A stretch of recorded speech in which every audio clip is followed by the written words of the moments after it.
يمدوكال انتظاف أزول في اللون. متتبعات ومتتبعي قناة تضاف أزول أنصوفيسون، يعني مرحبا بكم. هاد القناة تضاف اللي كتعني بالعربية برج المراقبة ولا المكان العالي اللي ممكن يطلب منه إنسان إلى آخره، هو كلمة متواجدة بجميع أنحاء شمال أفريقيا. فين ما مشيتي تلقى شي دوار اللي كيكون مبني عالي، ولا شي قصر كما تيسموه في الجنوب الشرقي، ولا شي نشر كيكون عالي، كل قنت فيها شي سمية تيضاف. غير شي تيسميها تنظوف، شي تيضاف، شي تيطاف إلى آخره، مي سا فيا أو ميم. ولكن هذه راه قناة تضاف اللي هي داخلة في إعلام البديل، وهي كتساهم في التثقيف والتحسيس والتوعية عبر ثلاثة المراحل، ثلاثة ديال المحاور: الموسيقى والحوارات والمستجدات. أزوان أمسوال دين غميسن. وكل خطرة كنتواصل معكم في موضوع معين. الموضوع ديال اليوم هو في الحقيقة تتمة ديال واحد الموضوع، يعني التواصل المقبل. كنا كنهضروا على المستجدات على الصعيد الوطني، وفهمنا باللي المغرب في الصراع الحالي ما حسمش في مجموعة الصراعات، ولكن نسبيا حسم في مجموعة ديال الملفات وطنيا، على الأقل في الأوراق، يعني قانونيا. مثلا كتقول مثلا حرية التعبير راه حسم فيه المغرب، راه الدستور وكذا وكذا يضمنون حرية التعبير، ولكن في الواقع واش كاينه حرية التعبير؟ هذه المهمة ديال المناضلين الحقيقيين، ماشي ديال الميكا، ماشي ديال الكرتون. وكاين كذلك مثلا المغرب دولة، المملكة المغربية كذا كذا كذا، لغتها الرسمية العربية والأمازيغية. ولكن واش الأمازيغية اللغة الرسمية المغرب حاليا في الواقع؟ دونك هذه المهمة ديال لا ميزون اوفر، ديال التطبيق وديال لا ميزون اكزيكسيون ديال لي ميليتون، لي فري ميليتون، ماشي ديال الكرتون ولا الهضرة خاوية ولا كذا، لأن الصراع يوميا في الواقع. دونك هذاك الصراع هو اللي كيعطي العمل الإنسان طبيعته النضالية ولا الخاوية ولا البروتوكول إلى آخره. دونك التواصل ديال اليوم هو تتمة التواصل اللي فات. التواصل اللي فات كنا مشينا في اتجاه ديال أنه في المغرب راه باقي ما تحسمتش الأمور، وراه كاين المشكل ديال دور النيابة العامة. هاد دور النيابة العامة أنا مشيت بزاف د المواقع ديال الدولة وقريت لا التفاسير لا ليستوار وداك الشيء كله، واستقلالية النيابة العامة إلى آخره، ولكن في الواقع في لا رياليتي راه باقي النضال وباقي المضاربة، وباقي خص الإنسان يساهم في تطوير هاد البلاد. لأن بتطوير الدور ديال النيابة العامة راه الحماية ديال عرفتي واحد المجموعة كبيرة عندها علاقة بزاف ديال لي دغوا ولي ليبرتي. دونك أنا انتهينا إلا بغيتو تشوفوا بالتقديم ديالي للشكر تنميرت لمجموعة الناس اللي تضامنوا معايا، وتضامنوا مع الجمعية اللي كننتمي لها، وتضامنوا مع الناس اللي متابعين معايا في المغرب على الشكاية، على خلفية الشكايات الكيدية. وكنا شرحنا شكون هما الشكايات الكيدية، وكانت عندي استدعاء وريتها لكم ديال البوليس، الشرطة، يعني لا بريغاد كريمينال. هاد لا بريغاد كريمينال الفسلة اللي صيفطت لي استدعاء، وفي المغرب كله ماشي غير انا بوحدي كيكون فيها الحضور عاجلا. الموضوع ما كاينش او لامر يهمك الى اخره، وناقش معكم ان هذه راه خصنا نساهموا كله باش نغيروا هذا الشيء. ولكن سي با فاسيل. ورغم ذلك عرفت قبل ما نمشي الموضوع علاش، لان كاينه مجموعه الاتصالات معايا ديال الناس اللي تيقولوا لي طلبوا مني انه نتنازل في مجموعه الشكايات اللي دارتها الجمعيه، وخصوصا جوج الشكايات اللي عندهم علاقه بالرشيديه. واحده على قاعة الرياضات اللي تنهبات في قلميمة، وهذا موضوع ديال التواصل المقبل بالأدلة والوصولات إلى آخره. هذا كان مدير مدرسة ابتدائية متقاعد حاليا، ومعلم متقاعد، واحد رئيس لجمعية تدبير القاعة، واحد أمين المال. هاد الناس هادو عرضوا المرفق العمومي لواحد واحد السيبة، واحد مجموعة الاختلالات المالية والإدارية. والغريب أنهم باش يبرهنوا فين داو فلوس اللي سميتو، جابوا حسابات مالية. السيد الأمين دار حسابات مالية غيتفتح فيها عاود تحقيقية، وبالتالي هذا موضوع بوحده. دونك وكاين الموضوع الثاني ديال جماعة ملعب. جماعة ملعب اللي فيها واحد الاختلال اللي بوحده في المغرب بدون مزايدات، لا إداريا وماليا. يعني أن الناس ديال ملعب فاش صوتوا على المرشحين ديالهم ونجحوا داروا الرئيس إلى آخره، فاش مشاو الجماعة ils n'ont rien trouvé وداروا شكاية وعطاو لنا طلب مؤازرة. يمكن ليا اون ديفيرونس دو 2 مليار ودمي ولا على أي الحسابات أنا ما كنعرفهاش بزاف، هذاك الشيء كله ملايين. دونك هادوك الملفات بجوج هما الحلقة المقبلة ديال قاعة الرياضات بالأدلة والوثائق، والحلقة ما بعدها ديال جماعة ملعب. دونك أنا هاد التواصل الحالي غنستمر فيه: إخبار المستجدات، لاناليز ديال هاد البروبليماتيك أو ماروك. دونك في المغرب نورمالمون عبر المراحل السياسية اللي داز منها المغرب، وماشي السياسية، السيادية، لأن كانت وقعت مجموعة ديال الصراعات.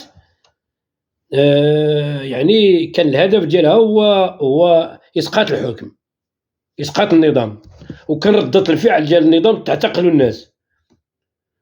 وما بعد ذلك اش غيوقع؟ كتوقع الجدلية بين ما هو قانوني وما هو ثقافي، ما هو تربوي، ما هو سياسي. هذاك الشيء راه أثر على البرامج اللي داروا الناس آنذاك.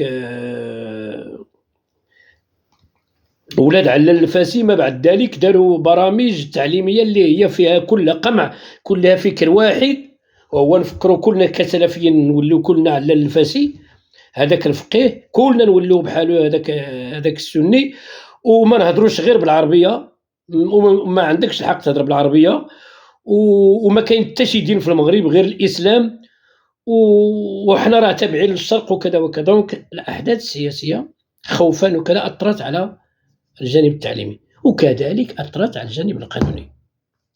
يعني أن قانون الحريات العامة في المغرب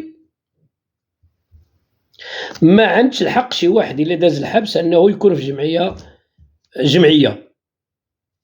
يعني هاد الأحداث السياسية أثرت على الحريات العامة، عطات أن أي واحد داز الحبس سياسيا ما عندوش الحق ياخذ، يعني غياخذ ما يسمى بالسجل العدلي، لأن من الوثائق اللي خصك تدلي بها، وفاش كتدلي بها في هذاك هي ما عندكش حق تكون في الجمعية.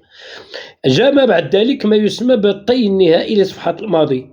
الطي النهائي لصفحات الماضي هي بحال قلتي غادي نعوضوا الناس على الأقل معنويا، الناس اللي كانوا تعتقلوا بأسباب سياسية وكذا وكذا، وفي المقابل نحيدوا داك السجل العدلي، أو حتى لا قدر الله طلبوا شي قيد، لأن في 2003 أعطوا الصلاحية للسلطة المحلية، هذاك موضوع آخر.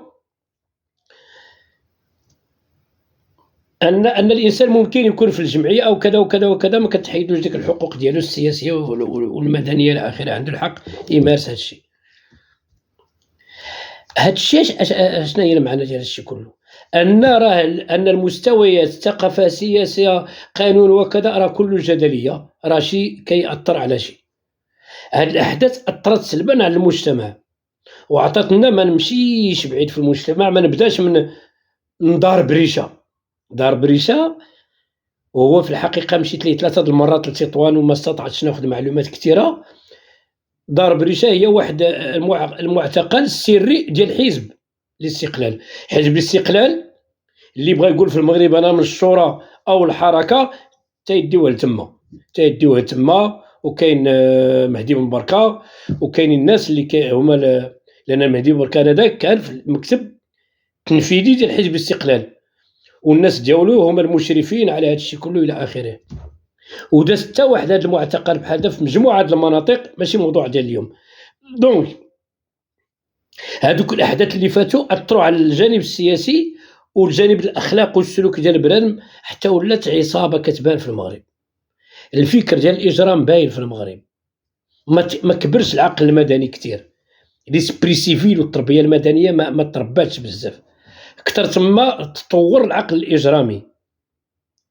يعني أن الناس دابا أنا على رئيس جماعة معينة راه كنسيرها داك ليسبري، كنقلب على اللي يكتب في التدوينات دابا في فيسبوك كذا عليا مزيان، هذا واحد مسترزق صافي أنا كنمولو كيكتب عليا، أو أنا برلماني كيكون عندي واحد أستاذ كنقلب عادة أساتذة، أستاذ اللي يعرف يدير الحلقيات تيهضر ويدير التدبير كي غنديرو نستمروا في ديك ما يسمى قمع أي واحد اللي ممكن يقول طلب تحقيق في مالية معينة. وخص يكون واحد في المدافعين في الدفاع اللي ضبط القانون وخصو يدافع علينا وكذا، وتيكون واحد ليكزيكتيف. واحد ليكزيكتيف هو واحد السيد اللي هو تلقاه مثلا دخل وظيفة عمومية، واحد بكري ما قاريش مزيان، ما غيشم ريحة العلم، ما طورش الكفاءات ديالو، وتيكون بري أنه يمشي يقدم الشكاية بسميتو. هادو كلهم هذا عقل إجرامي جاتو مجموعة المراحل ديال المغرب، حتى ولينا مثلا عوض ما نطوروا في ليسبري سيفيل ومحاربة ما يسمى بالفساد وحماية المال العام، كيولي يعني في النقيض ديالو واحد ليسبري كريمينال اللي كيخدم في اتجاه ديال حماية المجرمين وحماية ناهبين المال العام. الخصائص هادوك كيخدموا على شكل عصابات. هنا الدور ديال الأجهزة السرية، هنا الدور ديال انا ما كنعرفش السميات ديال الاجهزه السريه، راه مختلفين وكاينين بزاف. يمكن كنز على الصعيد الوطني مطلوب منهم يمشيو في تفكيك هاد العقليات وهاد المجموعات، ماشي مطلوب منهم يتبعوا الحقوقيين والناس ديال الجمعويين المناضلين يديروا عليهم التقارير. ما مطلوب، لان هادو راه مثلا وانسان في جمعيه راه عنده ايداع قانوني رسمي ديال الدوله، وبالتالي كيخدم في اتجاه. بغيتي تشوف كاع راه كيمشي في اتجاه تعزيز ما أتى في الدستور، مثلا الحقوقي اللي كيدير طلب فتح تحقيق في مالية معينة، لأن كاين هادشي في الدستور، ما دارش شي حاجة غير قانونية. ولا يطلب غير ربط المسؤولية بالمحاسبة. دونك الأجهزة مطلوب تمشي في اتجاه شي واحد اللي كيخوف الناس بالإيماجيناسيون. مثلا كاينة راه أنا عندي علاقة مع فاطمة الزهراء، أنا عندي علاقة مع الحاج. شكون هاد الحاج؟ واحد السيد في الرباط وهو من رجال البلاد، وفين ما مشى كيقول للناس غير تهنى أنا غنتصل برجال البلاد. وكيفاش هذا؟ ماشي معقول، ماشي معقول، راه ماشي معقول نهائيا. وبالتالي راه مطلوب منا جميعا رسميين حكوميين أو غير حكوميين نشتغلوا في تفكيك هاد العصابات هادو، راه ماشي معقول. أو واحد السيد خصو فين ما مشى تيقولك أنا كيقدموه، خصو يقدموه للصديق ديالو، هذا الدكتور فاش في واحد العلم سميتو الدفاع على مغربية الصحراء. هذا مغربية الصحراء انت اللي كتدافع عليها؟ مغربية الصحراء انت تتسنى الصحراء انت تدافع عليها؟ راه لي فري ماروكان هما في لاستانتير في الصحراء، وانت كتسترزق بسميتهم. وبالتالي كاينه خصوصيات ما نطولش فيها ديال هاد لي غروبوسكول، هاد المجموعات هادو تتلقاهم ما تيبانوش، ولكن ما كيحملوش المواجهات المباشره، كيستعملوا اخرين. كتلقى مثلا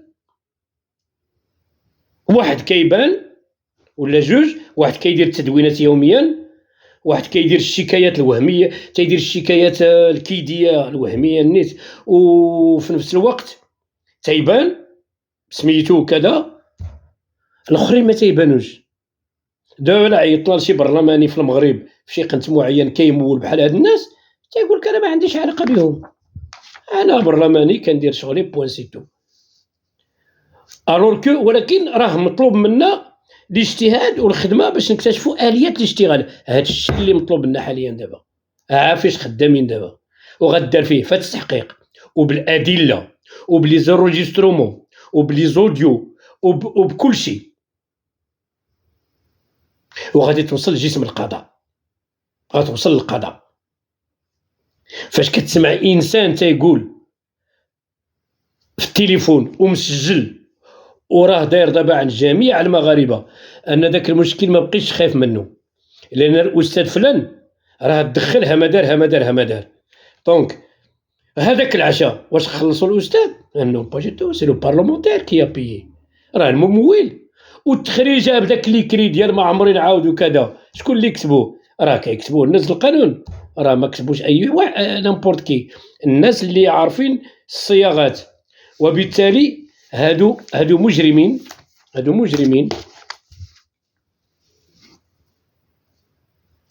اللي مطلوب منا جميع المغاربة نقضيو عليهم باش ما يبقاوش مجموعات هكا كتهدد الناس وكتخوف الناس، وكيوليو الناس كيقولوا كيهضروا بشي حاجة سميتها رجال البلاد. راه كاينين رجال البلاد غنمشيو لهم غيوقفوا معنا في كذا. كتبغي تفهم بحال هما ملكيين ماشي كثر من الملك، استغلالا للملك. هادو ملكيين وفين ما مشاو تاو الله الوطن الملك وكذا، ولكن هذا هو اللي سميتو بالفرنسي ليسكروكري، هذا هو النصب والاحتيال. والغريب والخاطئ أن هذا الشيء كله يعني أثر على النيابة العامة وأثر على القضاء وكذا ما كذا، ومطلوب منا نمشيو في هذا الاتجاه وبالشجاعة الأدبية وبالمسائل المضبوطة والمعطيات باش نوقفوا لو ميكانيزم. on va user à ce que la réalisation ديال l'anéantisme ديال لي زوتوماتيزم ديالهم. دونك نرجع للموضوع هذا غير بين قوسين، فكرة عامة وعلاقات المستويات في المغرب السياسي والثقافي والفكري والقضاء والدستور إلى آخره، هادشي كله كيأثر مزيان. أما أنا فاش جاتني ديك الاستدعاء كما قلت لكم ما عندي ما نبحث، ما عندي ما نقلب، ما عندي ما نوجد في راسي. جاتني الاستدعاء أنا مقتنع ومتأكد من نفسي، ما كنزور الشك ديالي ما عمرو شافو حتى شي مسلم، ماشي حتى شي مسلم، حتى اليهود، حتى شي مغربي ونتهناو. ما عمري شريت شي حاجة بالكريدي في حياتي، اللي ما قديتش عليها ما كنديرهاش. قديت على غير شي طوموبيله صغيره كنشريها، نهار نقد على كبر منها ولا زين منها وانا غادي الى اخره. وبالتالي الجانب المالي ما عنديش فيه مشكل، الجانب الاخلاقي ما كانش اللي مثالي ولا الى ايديال في لافي، ولكن انا كنقولها لراسي والناس اللي قراو معايا وكبروا معايا الى اخره كيعرفوني. ما عند حتى شي ولد المراه فين يحصلني، وهذا تحدي. وبالتالي جاتني ما يسمى باستدعاء، خصني الامتثال. دونك امتثلت، مشيت هاد الشيء علاش بغيت نخبركم، هذا هو التواصل اليوم. مشيت حي السلام في مدينة سلا، فاش كاينه واحد القنت ديال الولاية البوليس، ومشيت تما ندور هنا طلع هنا حتى وصلت واحد سميتها لا بريغاد كريمينال، فيها مجموعة ديال الضباط، مجموعة د الناس، يعني ils sont toujours au mouvement. أنا كنلاحظ تما وبقيت كنتفرج، يعني ناس خدامة بالمعقول ولي التليفون وكلشي. غير أنا عندي فكرة مادام فكرة ماشي تجربة، فكرة أن في المغرب ماشي بحال لي بيي ديفلوبي، في المغرب باقي عندنا الفكر سو ديفلوبي. لأن فاش كدير شكاية بشي واحد، النيابة العامة يقدر يقولك أنا توصلت بالشكاية غندير لها الاستماع وطلب الاتصال أو الاستماع والتقديم أو بزاف د الحوايج تما. وأنا راه أنا سي ان لوريا ديال فريدم هاوس، يعني أنا حاصل على دبلوم فريدم هاوس في ميدان حقوق الإنسان، يعني ما عندي تجربة وعارف اش كندير في هاد الكوتي، وبالتالي عرفت باللي الشرطة القضائية في المغرب كاينة مفارقة بينها وبين النيابة العامة رغم التنسيق. النيابة العامة توصلت بالشكاية كتسجل كذا، تقدر تمشي للشرطة القضائية كيتسناو الرد ولا كذا. الشرطة لا، اللي داو ليه الاستدعاء كيعتبروه نيت متهم مجرم وغير خصهم يأكدوها، وبالتالي هاد الشيء خصو يتجاوز. خص تكون عندنا ان بوليس ولا لو كور لا جوندارموري اللي مكونة شوية وعندها ثقافة حقوق الإنسان، وديك لا موفيز انتونسيون يحيدوها. راه حنا دولة مستقلة ولو سيتويان il faut l'écouter. دونك أنا مشيت بهاد الشكاية لهاد الناس بهاد الفكرة، وفعلًا لقيتها في الأول. أسيدي أنت مثلًا عافاكم واش ممكن نقراها؟ لا حنا غنقراو عليك. المشتكي واخا مرحبا غير صبر يعني هاد الفكرة، ولكن بحكم التجربة صافي أنا قلت لهم ما تكتبوا والو حتى نهضر معاكم. المشتكي فلان، هل عدد السوابق ديالو écrit، أنا كنحتفظ بها ما كنعطيها لكمش، أنت البحث عندكم vous pouvez le pointer à chaque jour. ها هو ما يفوق 12 ملف السوابق.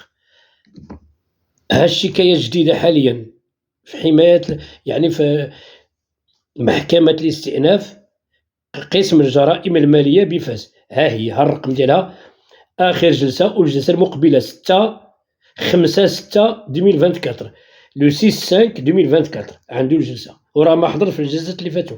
ها هي جيب هادي، ها هادو شكون هادو راه قربت 10 الشكايات اللي عنده في الرشيدية.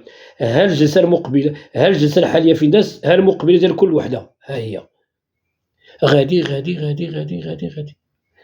ها الفكرة بعدا. دونك الجانب الكيدي مستحضر بحكم أنا رئيس وطني ديال واحد الجمعية اللي بسميتي كندير طلب في التحقيق،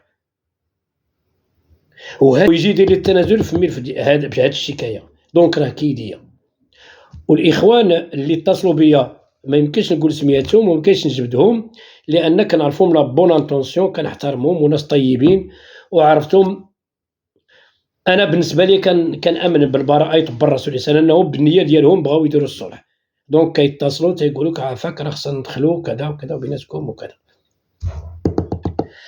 دونك أنا درت بحال قلتي التفكيك حتى ديال العقلية ديال دوك الناس قبل باش تكون عندهم الرغبة ديال الاستماع ولا بون انتونسيون يديروا فيا الثقة، لأن إلا ما كانش الثقة المتبادلة حتى المحاضر كلهم غيتزوروا كلشي. وبالتالي اشتغلنا في واحد الطريقة اللي هي عصرية، سؤال جواب تيتكتل الجواب كنقراوه. فعلا هذه هي الصياغة، زيد تسالينا وقعنا المحضر.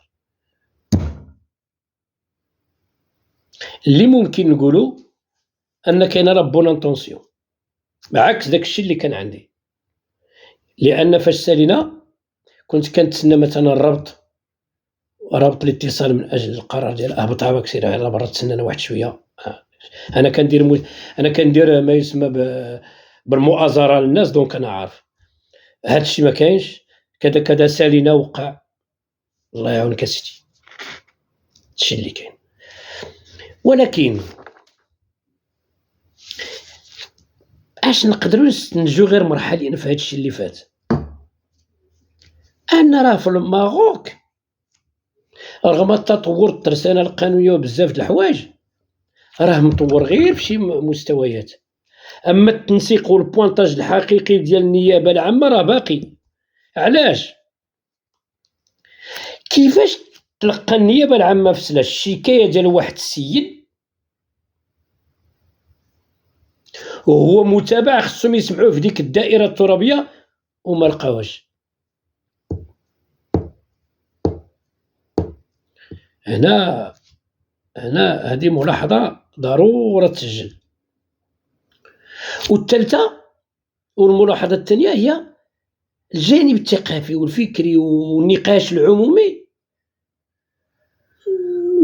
ما يعني إلي ديسبيرسي بينه وبين المنظومات الآخرين.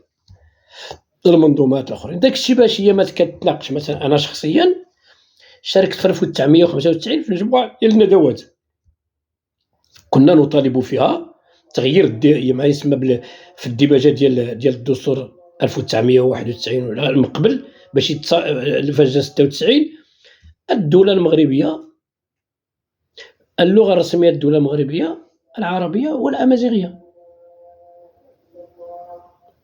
لأن في 96 تكتب المملكة المغربية دولة إسلامية ذات سيادة كاملة، لغتها الرسمية العربية، يعني كتمشي في اتجاه في إطار المغرب العربي الكبير. هذه كنا كنسميوها فراز بانال ومطلوب تجاوز في 96 وها اللي مطلوب وكنقولوا الصياغات باش تعتبرنا تما عنصريين وكذا وكذا وكذا. ولكن الدستور دابا الحالي شكون اللي عنصر دابا، واش حنا ولا هما؟ يعني ما كيكونش ما يسمى بالنقاش العمومي، ما كيكونش عنده تأثير على الأقل ولا إصغاء أن الدولة المغربية باقي تتسمع غير بودن وحدة.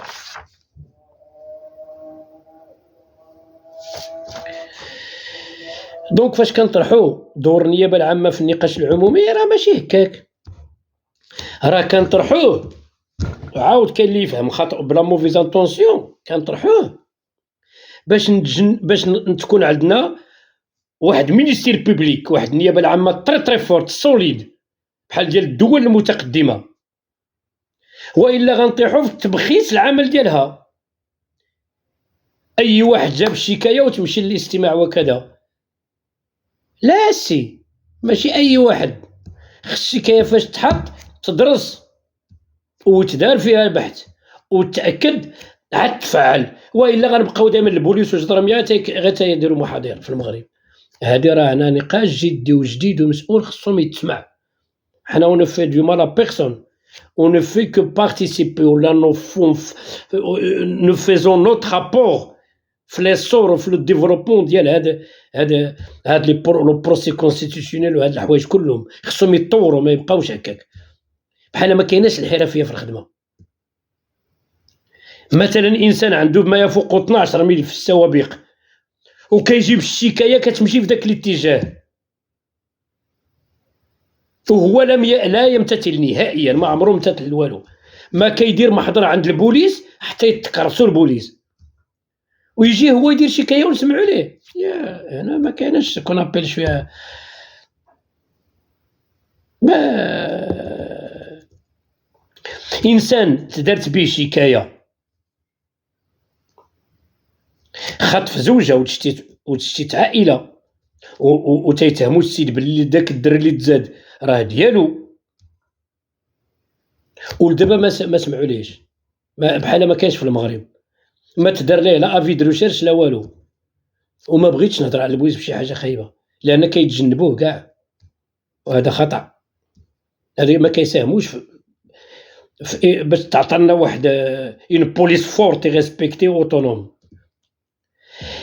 الشكايات دارت على السيت باستعمال الحسابات الوهميه عمر الانترنت بلي كونت انونيم، عمر الانترنت بفيسبوكات بجميع اسماء وديالو هو ما تلقاش كيحيدو، دار دي زوديو ما خلا ما قال على الناس وتدرت عليه والسيد اللي متابع في الرشيديه ما سمعوا ليش وقال لهم البوليس في التليفون انا فسلا تبعوها له لسلا وما سمعوا ليش وشدوا من الشكايه ضدي. والسيد امل المحا انا واحد الانسان اللي كنحترمو كيحترموه جميع الناس الرشيديه وكذلك في اكادير بحكم يعيش بيناتهم. انا رغبته وطلبت منه، انا قلت له ودي راه كاينه واحد القناه تضاف هاكي تتشتغل راه ماشي ديال التفاهه ولا كذا، واش ممكن دير معايا لقاء مباشر نشرحوا هاد الحيتيات كلهم. وفعلا هو تيتجنب يظهر ما كيبغيش يبان في التالي قبل ليا قال لي مرحبا. التليفون ديال السيد هو 0661 57 84 01. هذا تداروا عليه دي فيديو لي زوديو اللي ما فيهم ما يتلبق ما لقى ما يدير، مشى دار الشكايه. هذيك الشكايه ما سمعوا ليش اش خصو يضطر يدير يدير واحد الشكاية الشكاية وطلب مآل. الشكاية الأولى لرئاسة النيابة العامة، رسالة النيابة عطاتها النيابة العامة ديال سلا، والنيابة ديال سلا غير موجود، ما كاينش في العنوان اللي عطاهم بار تليفون.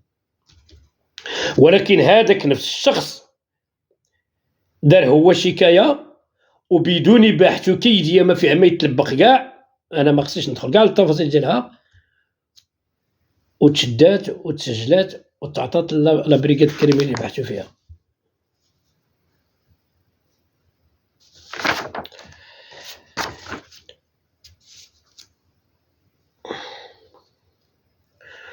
هادشي كلو إلا بغينا نحللوه،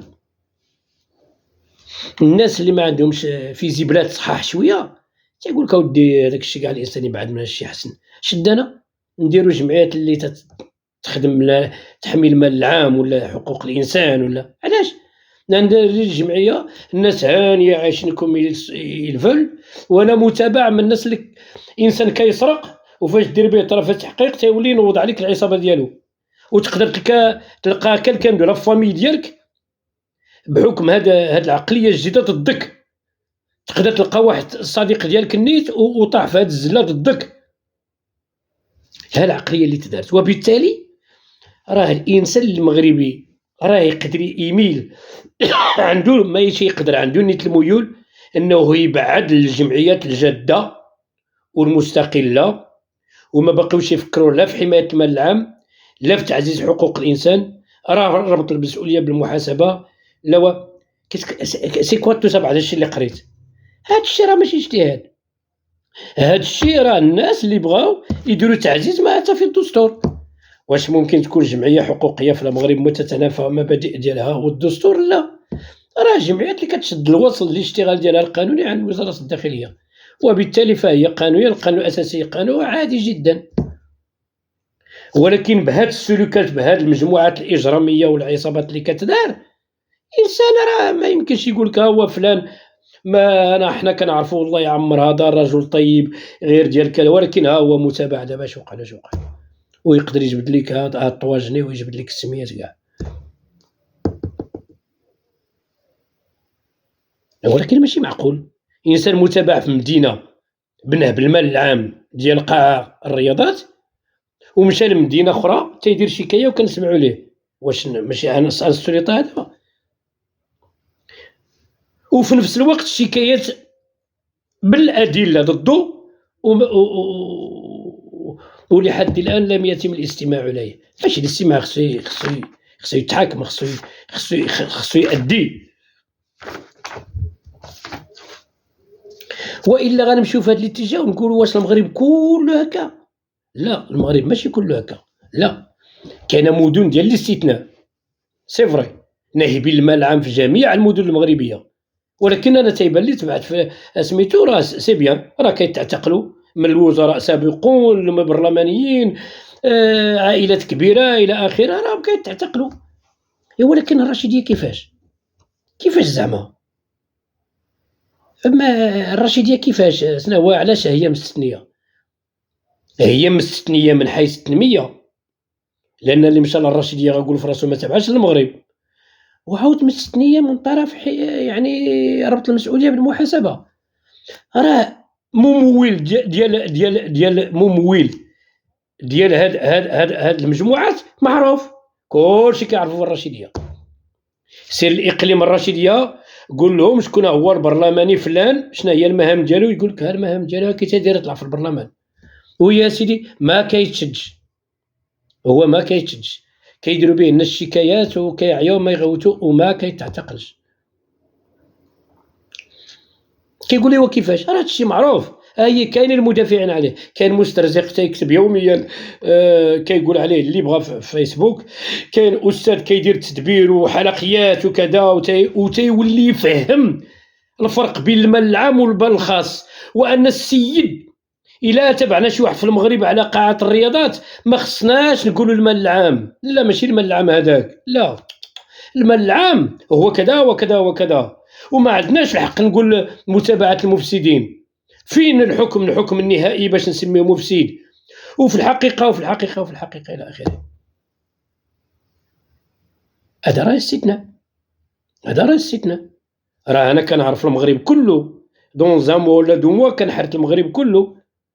راه مناطق حشومة تلقى أستاذ كيدافع على ناهب المال العام، لأن عارفو ناهب المال العام، راه كيعرفو برلماني وتيدي الطوموبيل ديال جماعة فقيرة ويديها بها يحضر بها لقاء في البرلمان ويرجع. وراه عادي، راه كلشي كيعرفها في الرشيدية، وهذا الشيء ما بقى في المغرب نهائيا، بقى غير في الرشيدية. الهضرة بزاف، أنا تيبان لي وصلت لكم الميساج، وصل الميساج، وأنا راه معروف، راه الإشارة ديال الجميع. أي واحد بغاني نزيد ليه توضيح نزيد له، غير اللي كيهمنا أسماء ما كنذكرهمش، لأن ما عندناش صراع ضد الأشخاص. هادوك الأشخاص اللي كيديروا بينا هاد الشكايات الكيدية وتيبقاو يهضروا في التليفونات وكذا ضدنا، هما اللي فيهم بروبليم. ما خصهمش يهاجمونا كأشخاص، يبعدوا منا، يهاجمونا كثقافة كفكر إلى آخره. أنا الرأي ديالي راه مطلوب من جميع المغاربة وبدون استثناء. إلا كانوا مثلا واحد الوقيته جدودنا ناضوا ضد الرومان، ماسينيسا يوغرتن وكذا، وما بعد ذلك ناضوا ضد العثمانيين الاتراكيين وضد البرتقيس وكذا، وما بعد ذلك ناضوا ضد فرنسا إلى. راه دابا مطلوب منا نوضوا ضد هاد المجموعات والعصابات، وهما مطلوب يقول لهم راسهم راه ماشي خدمة هادي. بارك ما نعيبوا في الناس ونقولوا الهضره خايبه على الحقوقيين اللي ما داروش نوسخوهم. بارك ما نكتبوا في التدوينات الخاويه كذا ما كذا ما كذا. وبارك ما ندخلوا في الحياه الشخصيه والعائليه ديال الناس، نردوا البال في روسنا. هذاك الشيء ما كيزعزعناش. ولكن انا الراي ديالي رغم ذلك راه هذا الميدان ما خايب. علاش؟ لان تدخل وانت ما فيكش مجموعه ديال لي كاركتيرستيك، مجموعه ديال لي بورسوكلاتير غيهرسوا. وانا راه عندي لي زامي حتى انا تهرسوا مشاو بحالهم. الناس اللي بدينا معاهم العمل الحقوقي راه مشاو بحالهم، راه كل واحد اش داروا ليه. شي طلقوا ليه المراه، شي خرجوه ليه في خدمته، شي راه في الحبس. غنبقى نقول لك تعيا. خص يكون انسان مقاوم، ما فيهاش، ماشي مناضل، مقاوم. راه انا شخصيا والناس الرشيدية كيعرفوني في اطار حمايه المال العام، الاراضي ديال غماض وكذا الى اخره. راه ما عقلتش كاع شحال من شكايه دائما في المحكمه كنوقف في الرشيديه عدي ليه هو من معاه. اوغوزمون حنا باقيين اون في وي مارش. دونك راه باش راه بالمقاومه، ولكن ماشي بالمقاومه بوحدها، بالتكوين. مطلوب من الانسان يحاول ما امكن يقري راسو قانونيا ويعول على التضحيه. راه الا دابا ما درتي والو وهادوك المجموعه داروا بيك فيديو وتيقولوا راه زغور كذا وراه ما خلاو ما داروا، راه تقدر تنهار. راه انت تكون في خدمتك شويه جا الفيديو تيقول لهم راه في خدمته، راه ما راه عرفتي باش يخليو الانسان بلا خدمته ما خلاو ما داروا. لو بريفي دو سا روتريت راه ما خلاو ما داروا. دونك راه خصك تعول على التضحيه. يمكن حتى خزيت دير على خزيت، ما عرفت سميتها بالعربيه كاع. إضافة إلى مجموعة ديال البوليس والجدرمية في المغرب اللي مورطين. راه عندنا دي زيكزومبل في الماروك، فاش كيمشي عضو مناضل في أفريكا يدير محضر وهو ماشي بريء، أكثر من بريء، والبوليس ولا الجدرمية في المحاضر كيحاولوا يورطوه. راه كاينين هاد الناس، رغم أن هادو كينقرضوا مزيان غزمو. ولكن مثلا بورق عدريس انسان ان بون اكزومبل ديال بنادم اللي خلى الرشيديه من مراكش للصويره، ما خلا ما داز في المغرب الكازا وغادي توصل طنجه بيديه بخدمته بالعرق ديالو بلا ميغ ديالو. ولكن واحد القطره قال في راسو نساهم حتى انا في هادشي د حقوق الانسان ونشوف شي جمعيه اللي ما تابعه الحزب، ما نقابه ما كيهمها حتى واحد كيهمها غير الإنسان هو ما عرف كي دار بحث في الانترنت تلقى أفريكا.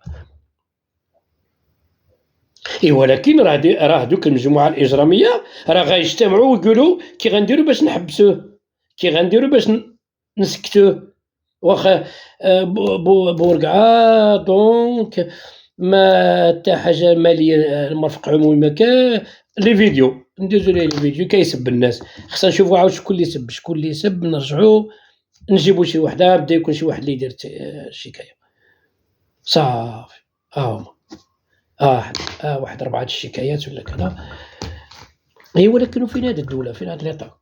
ها هو السيدي تحاكم ما تعرف يقدر يتدان، وديك الإدانة زعما كيفاش؟ ولا حتى هو يبقى حتى 2070 ويدير طي صفحات الماضي الأخرى وعاود نعوضوه. أنا كنقول لدوك المدافعين على الملفات ديال فاس ديال جرائم الأموال يسمعوني مزيان. أنا كنقول لهم باللي قررت نعرض هنا في هذه القناة اللي ما ديال حد الملفين، لأنه مشيت بحالتي قلت القاضي شغلوا هذاك، ما عمري دخلت نهائيا. ولكن فاش كتمشيو في ديك الحلقيات ديالكم وكتناقشوا مفهوم الفساد ومفهوم كذا، واش اللي سرق قاعة الرياضات واش المال العام، واش وهادوك الناس دوك لي زورفلان ديال أهردون. أنا كنوعدكم جوج أنه ندير الحلقة الأولى على ملف فاس، وغادي نوري غادي نخرج الوثائق ديال الناس اللي شدوا فلوس بسميت القاعة، وغادي نخرج جميع الحيثيات علاش كتقلبوا، وغادي نرجعوا لتاريخ قاعات الرياضات بقلميمة. شكون اللي استافدها من قبل؟ وفاش طلع الاتحاد الاشتراكي في المنطقة ووزعوا المهام بين انت تكلف لي بالقاعة وانتم راكم في سميتو سيروا الجماعة، نقلبوا على طلبات فتحقيق جديدة. من كان يستفيد بطريقة غير مباشرة هو بعيد 120 كيلومتر وكيستافد من فلوس ديال الجماعة ديال القاعة. نهار السبت في السوق كان السوق تما، فاش كيمشي السيد يجبد من القاعة ويمشي للسوق وكذا من كيوصل سميتو. هادشي كله بالأدلة وبكل شيء. علاش؟ باش نوريو لكم الفرق بيناتنا حنا وياكم. بورقعة دريس إلا كيطرب في اللقاءات الإعلامية ديالو رابط المسؤولية بالمحاسبة، راه عنده الأدلة، راه أنه هو ينتمي لجمعية أفريكا، راه عنده الملف ديال قاعات الرياضات وعنده الملف ديال جماعة من اللعب. دونك هذاك الشيء اللي كيقول ماشي كيدي نهائيا. ولكن انت اللي مشيتي كتقلب وتجمع الناس والمباتات في تروق وكذا باش تقلب دير المتابعة للناس، غادي نوصلوا للناس علاقتك بهاد الملفات. وفي المتابعة ديال جماعات من اللعب غادي نلقاو مثلا الراية ديال الدولة والصور ديال صاحب الجلالة 17 مليون، غنبحثوا شكون اللي استفد منهم. وإلا انت فين ما مشيتي كتسبع ديليه فوق الميمة غادي نكتشفوا هذاك المأوى ولا اش علاقته بهذا الملف. ونفا اكسونتي هاد لو سوجي مادام كتنبش. حنا راه 5 سنين وحنا ساكتين، ولكن مادام بغيتو التحدي حنا ليها. اذا هادشي كله الهدف ديال دوك الناس وانا بالمال العام والانتقام من الناس، والهدف ديالنا هو ماشي حماية المال العام ولا رفع المسؤولية بالمحاسبة، تعزيز محتويات الدستور لا غير. لأن شكون هو المناضل؟ المناضل مثلًا قبل دستورة الأمازيغية كناضل من أجل الدستورة وكيسميوه العنصري وكذا وكذا، ولكن شكون هو دابا حاليًا؟ هو اللي كيمشي في اتجاه تطبيق ما أتى في الدستور، أي لا mise en œuvre ديال دستورة الأمازيغية. دونك حنا ما تناضلوش إلا بغيتي تشوف، كنخدمو غير بتعزيز ما أتى في مقتضيات الدستور. الدستور تيقول هاد الشي حنا كنأكدوه. أما هذاك السيد عاود اللي جانا عاود دابا غيبدا تهمة أخرى سميتها التطاول، راه حنا ما كنجاوبوكش. راه ممكن نهبط للرشيدية ندير محاضرة غير مفهوم حقوق الإنسان، باش تعرف شكون هو حقوق الإنسان والعلاقات ديالو، باش تفهم أن فاش كتسرق المواطنين راه كتسرق ليه حقه. هذاك حق أولي ديال حقوق الإنسان ستاندر وفوندامونتال. تحية نضالية وشكرا للمتتبعات ومتتبعي قناة الضاف أرتياض.